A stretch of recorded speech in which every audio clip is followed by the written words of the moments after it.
Tom and Matt take up the pre-taliation case involving D.E. Hello, everyone. Shaw. This is Tom Fox, back again with Matt Kelly for another episode of the award-winning Compliance Into the Weeds. Today, we're going to take up an oft-told tale of pre-taliation, seemingly right before the end of the fiscal year. So we're going to put those two together and see what we come up with. Matt, how are you today? I am well, Tom. I am in Chicago for the annual meeting of the Society of Corporate Compliance and Ethics, which is meeting just up the street. And we've got, I think, about 1,000 or so people here at least. It's going to be a good time. Well, good. So, Matt, this came out last week, as I said, before the end of the government's fiscal year, where D.E. Shaw agreed to pay $10 million to settle allegations to hedge funds, employment agreements, and separation agreements contained language which prevented whistleblowers from coming forward. What about this caught your interest? The money. This is by far the biggest pre-taliation case we have ever seen from the Securities and Exchange Commission. D.E. Shaw wound up paying a penalty of $10 million, which is an order of magnitude larger than anything else we have ever seen, including some other pre-taliation cases that happened just a couple of weeks ago. Usually, these cases have been 150,000, 200, 300,000, something like that, less than 1 million. I can remember one case, I think in 2016 it was, when we had the first wave of pre-taliation enforcement, where a oil company in Oklahoma got slapped around for a $1.4 million penalty. And I thought at that time that was big. We saw a few more cases, like I said, just recently, but again, they were 300,000 or something like that, under $500,000. And then last week, at the very end of the work week, boom, a $10 million penalty against D.E. Shaw for these problematic employment agreements. And so more than anything else, that just clearly says the SEC, when it finds a case that it does not like for some reason, and we can get into the facts around D.E. Shaw, the SEC is willing to impose significant penalties because 10 million is significant. And here we are. So, Matt, the first pre-taliation case I recall was in 2015 involving a company I used to work with, KBR. So that one sort of sticks out in my mind. D.E. Shaw had these illegal clauses in their employment agreements till 2019 and in their separation agreements until 2023.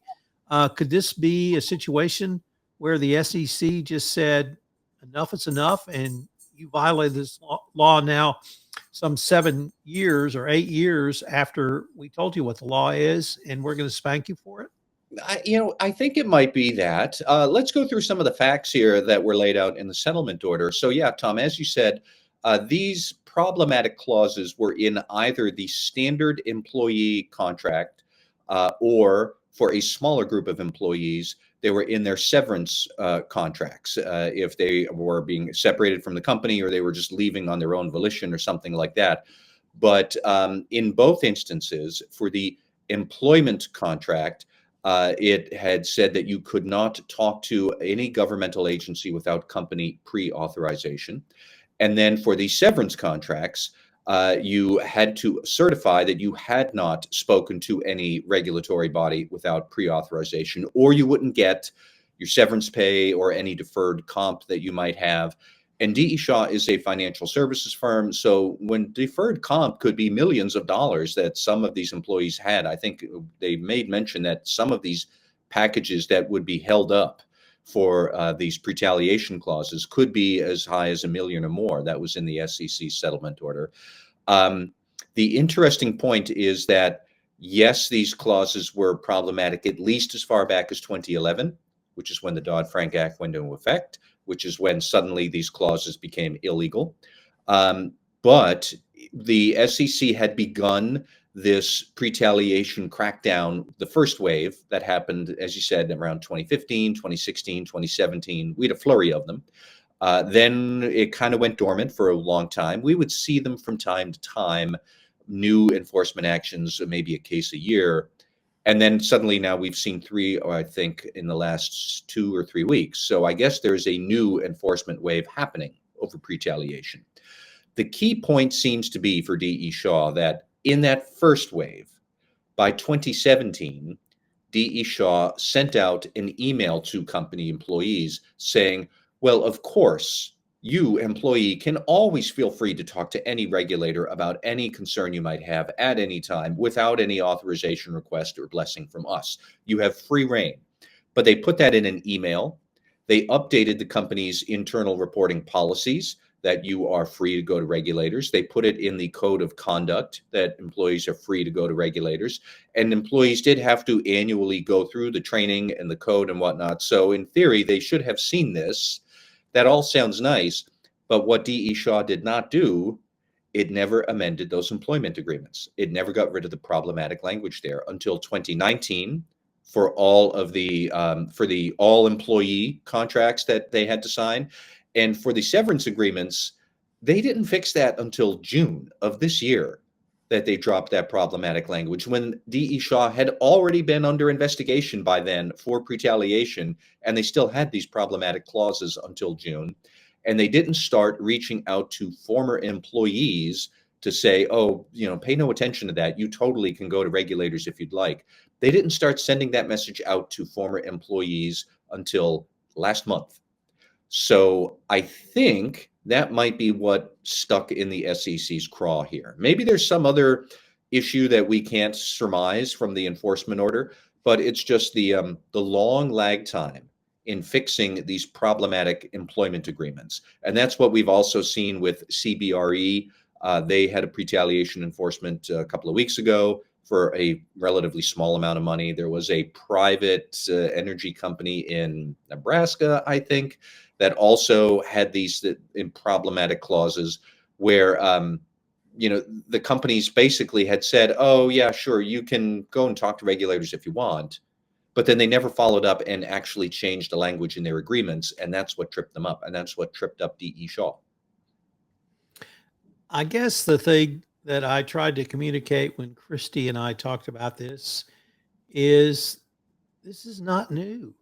This was in Dodd-Frank. We've had enforcement actions now for 8 years. And in the KBR enforcement action, the SEC actually put the mandated language directly in the administrative order. So if you can't figure out what to say, the SEC has kindly given us the language. And it was, as I recall, a 2-sentence amendment to the non-disclosure agreement. So I'm just befuddled that companies are still not following this as low-hanging a fruit compliance issue as there can be. Well, I mean, I guess that's my problem here with this too. And Tom, when you and I have talked about pre-taliation in the past, I called it one of the great unforced errors in corporate compliance, and it still is. This is a problem of process, I would think, that the solution is relatively clear. And the SEC has literally spelled out what you must say, but then we see companies kind of, half-heartedly or half completing the assignment that, okay, D.E. Shaw sent out an email to company employees. It updated its policies, but it didn't update its employment templates. And we see that was the issue with CBRE as well, is that several years earlier, it had cleaned up its policies, but it hadn't updated the templates. So where is your process, whether that is in HR or legal or compliance or probably a collaboration of all three? Where is the process so that when it's time to change an employment policy, the spirit of that change, the substance of that change is reflected throughout every other place that might become an issue?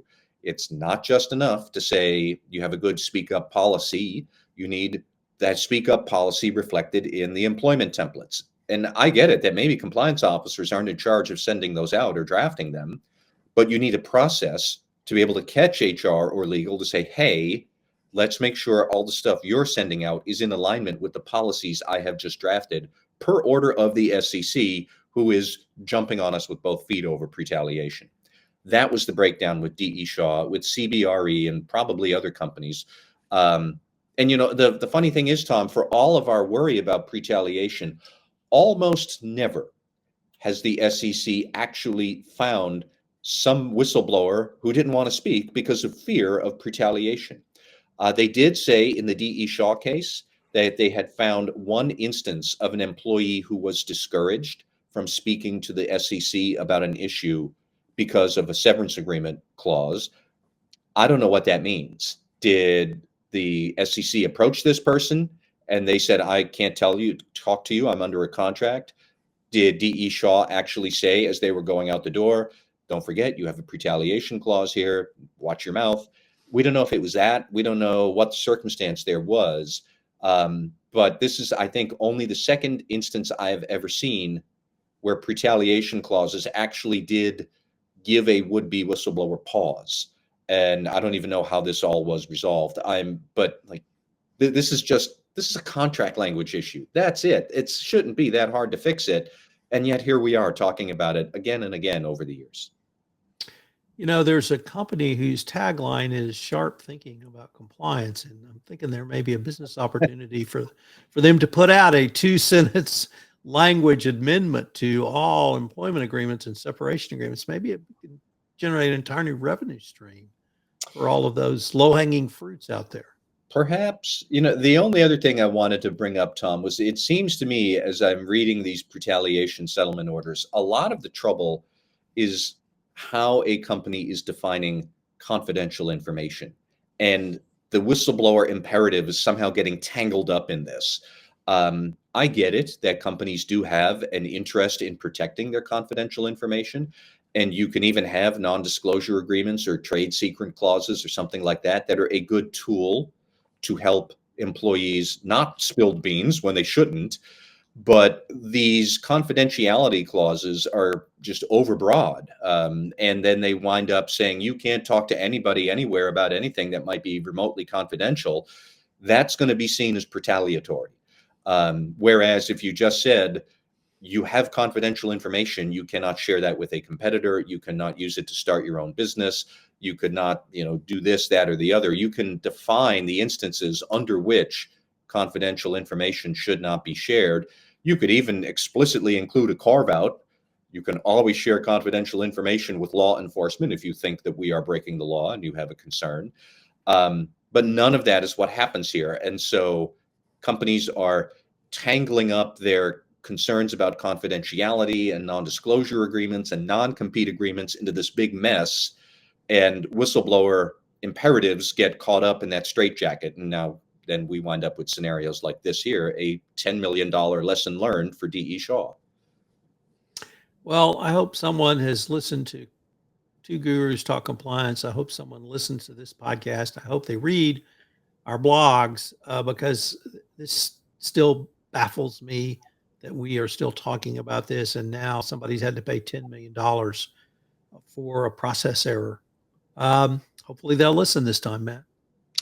I'll be curious to see if we see more of these cases. I do get the sense that the SEC is doing a sweep on it right now. But this $10 million fine sticks out like a skyscraper compared to all the others. So my next question would be, what will the future retaliation settlements look like? Are they going to go back down to a couple of $100,000, which is, it's not really a big deal for most companies? Or are we going to see multi-million-dollar fines? If they go back to smaller fines, then what about D.E. Shaw's case is different? And we can look at those fact patterns and try and suss it out in due course. But none of this is like, this is not a big deal, people. It is not going to cost you a lot of money to be able to fix these employment agreements. And the cost of the investigations and just the general, distraction of having this on your plate, this is something no company needs, and you really don't have to have it. I once heard a former regulator in the state of Texas saying the fines and penalties were designed to increase to make the pain point to get the company to follow the law. So my sense would be, I think they're going to increase 15 million, 20 million, maybe as high as 25 million. If a year from now, someone is still using this illegal language, just so companies do exactly what we're talking about now and exactly what we've talked about over the past 8 years. We will have to wait and see, Tom. Well, Matt, as always, thanks. And looking forward to seeing what next week brings us. All right. Thank you, Tom. This is Tom Fox again. Thank you so much for listening to this episode of the award-winning Compliance Into the Weeds. If you enjoyed this podcast, I hope you'll subscribe, rate, and review wherever great podcasts are listened to. Compliance Into the Weeds is a weekly production of the Compliance Podcast Network.